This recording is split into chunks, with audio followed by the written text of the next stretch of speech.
Chris Loredo, Rockstar Energy Husqvarna Factory Racing. This is Malcolm Stewart's bike.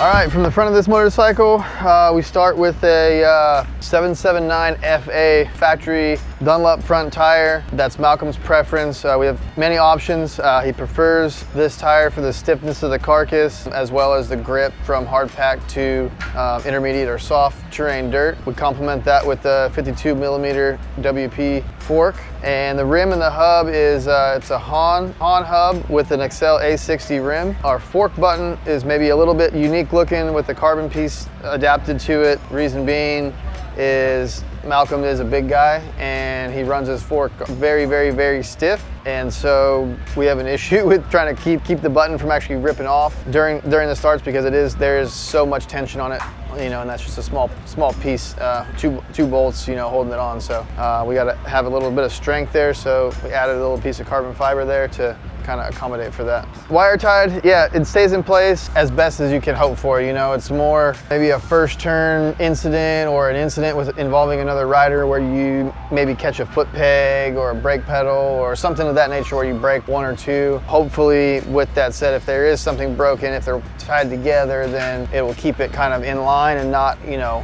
hitting the fork or getting, you know, wrapped in the brake or cause some other sort of mishap. Yeah, front axle is a titanium front axle with aluminum nut on the opposite side with a 3/8 drive. It's not your standard 27 mil nut or 17 mil nut. That's just for ease of in an emergency. You have to change your front wheel, come in, you can use a ratchet or a impact gun and you can zap it on there quickly and you don't have to fumble around with an extra tool. It's part of the seal head on the 52 millimeter WP fork. So that's just this, you know, convenience really for us. It's one less piece that we have to bolt on the bike. It's less weight. It's a factory 28 millimeter Brembo caliper. On top is a 10 millimeter factory Brembo pump. Down low utilizes a 260 millimeter Galfer rotor with a factory carbon fiber disc cover. They are bigger than stock. The caliper comes with 28 mil pistons, and your stock version, what you can buy off the shelf, is 24. Clutch system, we have a factory Brembo. It's a 10 millimeter pump, which is same size as stock. It's has a little bit higher like height on the top cap, so it increases the volume a little bit. And then on the lever side of it, Malcolm prefers the stock lever. Nothing crazy there, just clamps are 22 millimeter offset. He is not on the split clamp as of right now. I think the split clamp is very good, but for him in a supercross setting, he prefers the non-split. Solid mounts, it's a factory part. They're 35 millimeters in height. The bars that he runs are a Suzuki Race Team bar and made by Pro Taper. And then actually we take and machine off 5 mil off either side to kind of just narrow it up just to his liking. Even though he is a big guy, it seems like maybe something abnormal to shorten him up, but that's where he likes it. Yeah, this year we have one button that has two functions, as opposed to two separate buttons on either side. It kind of cleans up the whole left side of the handlebar, which is nice as a mechanic. There's less parts to bolt on, and two, it's just one less thing that can get caught or ripped off in a crash or hit with a rock or something, you know. And in this game, stuff can go haywire at any time. So the less wires and things you have exposed, the more protected you are. So two buttons in one, I think was a good move and cleaned the whole front of the motorcycle up quite a bit. The housing is a factory part. It's billet, and the tube also is a billet tube that we have special made to our spec. 2.0 cap, factory part for us. We ordered direct from the factory. And the radiators are standard. They're not oversized. Nothing crazy there. What everybody else can buy, you know, straight off the showroom. Shined up, of course, a little bit for that supercross look, but it's same capacity as stock, but the cap itself is a threaded cap that is external as opposed to internal. Engine, yes, is done full in-house. It's a factory engine. And power characteristics for him, he likes a real heavy or real strong mid-range. He's not a real peak power guy. He's always kind of right in the middle in the meat as well. FMF built us a header pipe to his liking as well. It's a little bit longer than maybe what Wilson prefers. It just kind of, like I said, broadens that mid-range power where he keeps it. So, and then again with FMF on the muffler as well, keeping everything crisp and tight. But they've done a good job to, like I said, accommodate us for what we need. If we need something different, we call them up, tell them what we're looking for, and usually within a couple of days they'll send us something back to try, or at least give us a direction of where we can try to improve.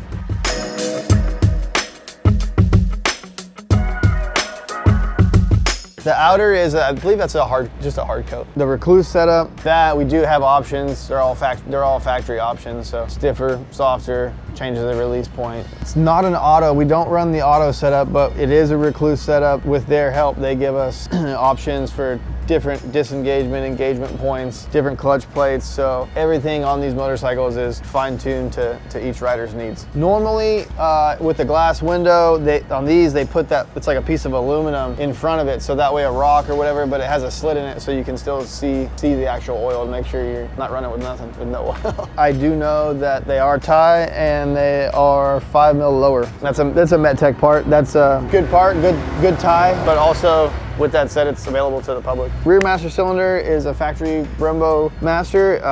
It has same dimensions as a standard master, but it does not have a window in the back, again, for protection against breaking in a crash or a rock or even just a collision foot peg that doesn't involve a crash. So the frame guards they're stock. This year they added some type of a studded grip or almost like a grip tape feel, but molded actually into the plastic. So typically we will end up putting grip tape over the frame or over the frame guard itself, but with these you don't have to do anything. You just bolt them right on and they have grip.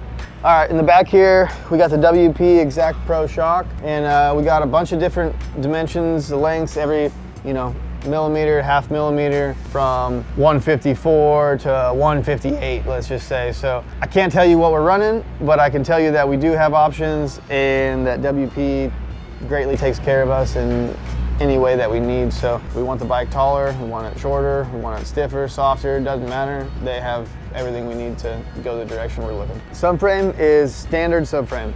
Swing arm, standard swing arm. It comes right out of the package like that. Now, I honestly don't know how much time I have in that. I would have to say a good 8 hours, sandpaper, Scotch-Brite, just scrub a dub basically. Does nothing functionally except for make you camera guys think it's pretty cool. The way this bike is shaped, where they squeeze is not really back here. So when we first got this bike, you can kind of see where they mark it up, where they're trying to grip it. So that's typically where our templates or where our marks come from as far as our grip tape. But on this bike, the marks stop like right here. You'll have a little bit right here and that's it. And then obviously, so from here to there is where all the pressure goes with their boots and everything. So it's kind of nice for a mechanic. Rear brake system is a factory Brembo rear caliper. It has a 26 mil titanium piston in it that we have made through Husqvarna. It's pretty bolt on. It doesn't, you don't need to do anything to it. The line stock. It has a tie banjo bolt, which is nice, but again, it's not functionally any better than the stock one. It just is just a nice part. Dunlop 120 rear 783B is a factory tire. Works good on pretty much all surfaces, and I think you'll see most every guy on the track, aside from, I can take a guess, probably Tomac isn't running that, but I would bet he's probably the only one. Han Hub Excel A60 laced with, believe it or not, stock spokes and nipples. Rear axle is standard steel rear axle, fixed axle block. Guts seat, standard firmness on the foam. He likes to bump about 12 inches from the back, so that gives him just the right amount of pocket for him to sit in for seat bounce. Over top of that with the guts gripper cover. That's one of the things I would say he's more picky about than what I would have thought out of him is the seat. Doesn't like it to get soft, but also doesn't like it too hard either. So we gotta kind of find that happy medium. Actually, Guts pre-makes the bump, so it's just a stick-on pre-cut bump. Back in the day, we used to have to cut like a bar pad or something like that, but yeah, no, that's it. It's a bolt-on, or not bolt-on, but stick-on product.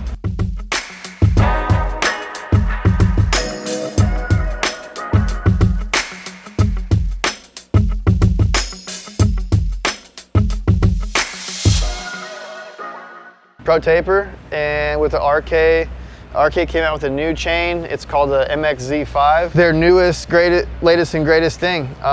It freewheels really good. It has great wear characteristics, and the plating on it looks pretty nice too. No master link. We're on a press link. All of us, I think, in KTM group, we are all on press link. We're not messing with any master links anymore. I think over the past couple of years, you've seen a few teams have different issues with clips or derailing, or just one less thing. Chain guide is not longer, but it's a little more rigid, being carbon, and it has a replaceable insert. So rather than having to replace the whole thing, we can replace just the insert, and we can get a lot more use out of the outside carbon piece. Tie sprocket bolts. For me personally, as a mechanic, I almost refuse to use steel sprocket bolts just because the tie ones have such a better, like, firm feel that you know when it's tight. Steel bolt, you'll get it tight, but you almost have a tendency to want to tighten it just a little bit more to be sure it has that stretch to it, to where a tie bolt, you know and you're confident that thing's tight. So yeah, twin air filter, aluminum cage, and then the red plug on there is goes to our data system, which collects data, all the data that we can collect as far as what's going on with this thing. Obviously, we're not allowed to do wheel speed sensors. We can't do traction control. We can't do that kind of stuff, but we can collect data for our own information. And tight slave cylinder, anodized blue, dimensionally the same as stock, but it is coated, or it's hard anodized, so it has longevity characteristics. It's just a nice piece. Functionally and dimensionally, it uses the same internals as like the stock Brembo piece, but like I said, it's a billet piece. It's hard anodized, so you do have that longevity characteristic out of it, and just an all-around good feature. Engine hangers are stock, just SOS. Scotch-branded and SOS. We do have options for engine hangers, but currently this is our preference. Yeah, that's tie. The other drain bolt is aluminum with a magnet, and in the event that we needed to, kind of makes it, it's got holes drilled in it, so you could easily safety wire it if we needed to, but everything is rubber mounted up front, so it does allow the frame to flex and move, so we haven't had any negatives as far as that goes. Yep, ETS fuel. I'm not gonna lie, it was a little stressful there for a minute, leading up to A1. With a new bike, there's always that little bit of stress because everything is new. You don't know exactly how it's gonna work. And then your time frame from the time that you get your equipment to piece the bike together, to get it on the track, to test it, to figure out, what the rider likes, what he doesn't like, everything just kind of gets put in fast forward. And then when you're maybe missing, one little part and piece that you need, and you need it, and you only have one, and it has to kind of transfer from a practice bike to a race bike to a test bike, and then back and forth. Logistically, it just becomes difficult. The panic that we maybe had, or the panicked feeling that we would have maybe had in November, I would say settled by Christmas, or maybe a little bit before Christmas. So in those situations, I feel like, I don't know, I've been doing this a little while now. If you're around Christmas time and you have 80% of the stuff that you need to go racing, you're probably gonna be okay. I guess from my point of view, I've had, 3-4 years with experience with the old chassis. So although I was with a different rider, I kind of knew what that chassis was capable of and how it performed. And then even though coming to a new rider, being able to take that sort of information from the old chassis and then compare it to this new chassis, I would still pick the new chassis just because of the characteristics that it has in a positive comparatively to the old chassis. It does everything that the old chassis did well, plus it does quite a few things just a little bit better. So every little bit counts,